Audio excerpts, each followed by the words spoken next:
ప్రేక్షకులందరికీ నమస్సుమాంజలి.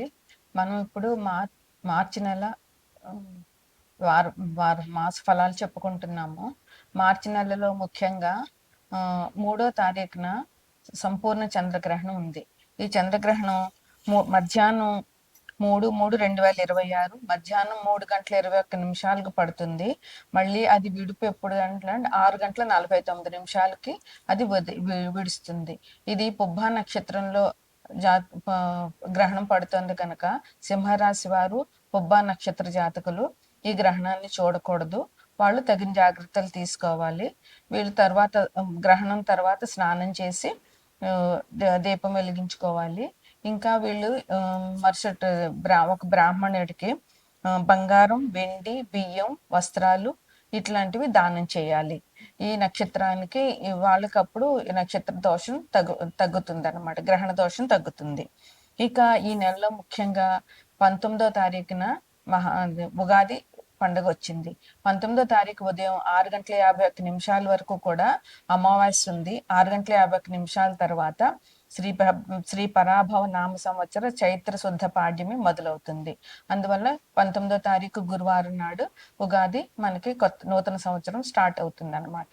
అందుకని అందరూ కూడా ఉగాది రోజున తగినంతగా దేవాలయాలు దర్శించడము, పూజ చేసుకోవడము, బాబా పూజ చేయడము ఇట్లాంటివన్నీ చేసుకోవాలి.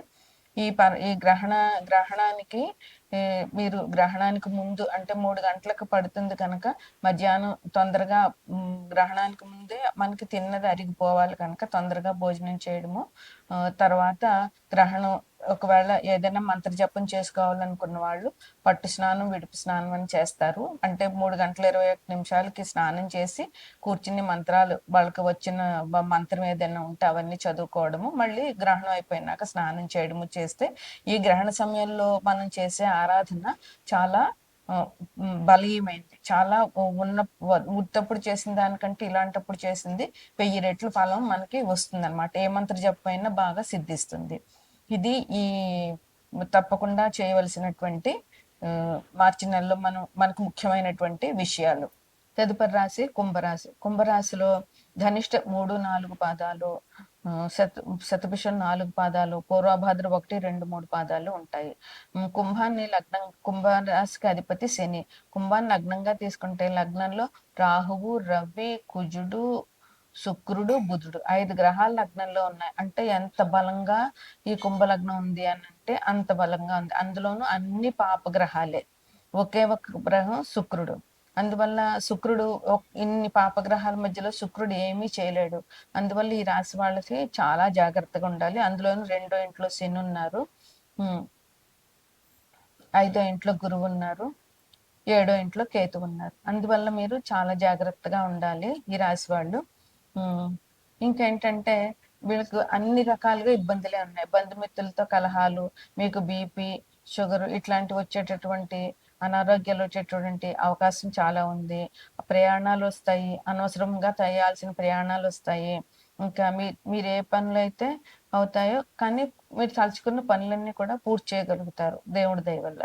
ఇంకా ఆ కారణంగా కలహాలు, మీరు మాట్లాడితేనే తప్పు అనేటటువంటి పరిస్థితి వస్తుందన్నమాట. అందువల్ల మీరు చాలా జాగ్రత్తగా ఉండాలి. అది కాక ఇంకోటి ఏంటంటే శని చివరి దశలో ఉన్నారు మీకు. శని ఎప్పుడు మొదటి దశలో అయినా చివరి దశలో అయినా, మొదటి దశలో మంచి చేస్తే చివరి దశలో చెడు చేస్తాడు, మొదటి దశలో చెడు చేస్తే చివరి దశలో మంచి చేస్తాడు. అందువల్ల శని మూలంగా మీకు శని చివరి రోజులు కనుక మీకు చాలా ఒత్తిడి ఎక్కువైపోతుంది. శని మూలంగా శని మహా ఇబ్బందులు పెట్టే అవకాశం చాలా ఉంది. మీరు చాలా ఓపిక పట్టాలి, చాలా సహనం చూపించాలి, చాలా క్రమశిక్షణతో ఉండాలి. వీటి వల్లనే మీరు ఈ కష్టాలని తగ్గించుకోగలుగుతారు. ఈ శని చివరి దశ ప్రయాణం ఎట్లా ఉంటుందంటే మీకు ధనానికి సంబంధించిన విషయాల మీదనా కొట్టచ్చు, కుటుంబానికి సంబంధించిన విషయాల మీదనా కొట్టచ్చు, ఆదాయం పైనైనా కొట్టచ్చు, ఆరోగ్యం పైనైనా కొట్టచ్చు. అందువల్ల మీరు శనికి చాలా పరిహారాలు చేసుకోవాల్సి వస్తుంది. శనివారం నాడు శివాభిషేకం చేయండి ఖచ్చితంగా. తప్పకుండా మీకు శని నుంచి ఉపశమనం లభిస్తుంది అనమాట. ఇంకా అంత అభిషేకాలు చేయలేని వాళ్ళు మీరు హనుమాన్ టెంపుల్కి వెళ్ళండి. ప్రతి శనివారం 11 సార్లు ప్రదక్షిణం చేయండి. హనుమాన్ చాలీసా 11 సార్లు చదవండి. చేతనైతే చేయగలిగితే శనికి తైలాభిషేకం చెయ్యండి. దీనివల్ల మీకు శని నుంచి వచ్చేటటువంటి ఇబ్బందులు తగ్గుతాయి. మనసు స్థిరపడుతుందనమాట. ఒకవేళ ఇబ్బంది వచ్చినా ఎదుర్కోగలిగే శక్తిని ఆ పరమాత్ముడు మీకు ఇస్తాడు. తదుపరి కన్య. కన్యా రాశికి అధిపతి బుధుడు.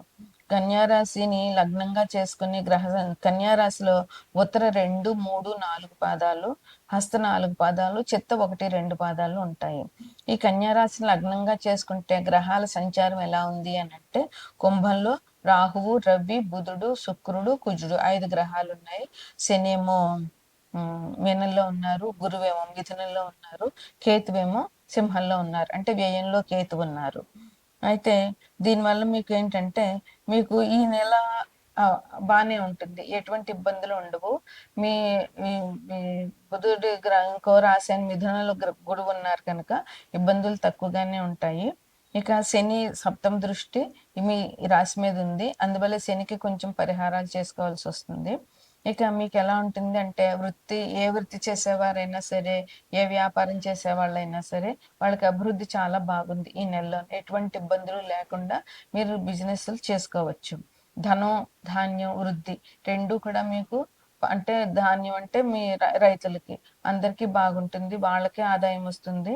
అలాగే ధనం కూడా మీకు తగినంత ధనం మీరు ఎంత ఎంత కష్టపడి ఎన్ని రకాలుగా మీరు ధనాన్ని పొందాలని అనుకుంటున్నారో అన్ని రకాలుగా మీకు ఆదాయం వచ్చే అవకాశం చాలా ఉంది. స్నేహితులు బాగా పెరుగుతారు.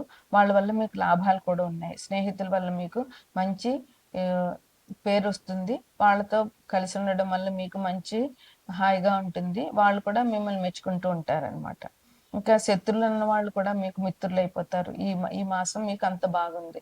శత్రువులు అందుకని మీరు అందరితోటి మంచిగా కలుపుకోలుగా మాట్లాడారంటే, మీకు మీ మీద కోపం ఉన్న వాళ్ళు కూడా మీ మంచితనం, మీ మాట పద్ధతి చూసి మారిపోయే అవకాశం చాలా ఉంది అనమాట. ఇంకా ఈ నెలలో మీకు ఎట్లా ఉంటుందంటే, కంటక శని,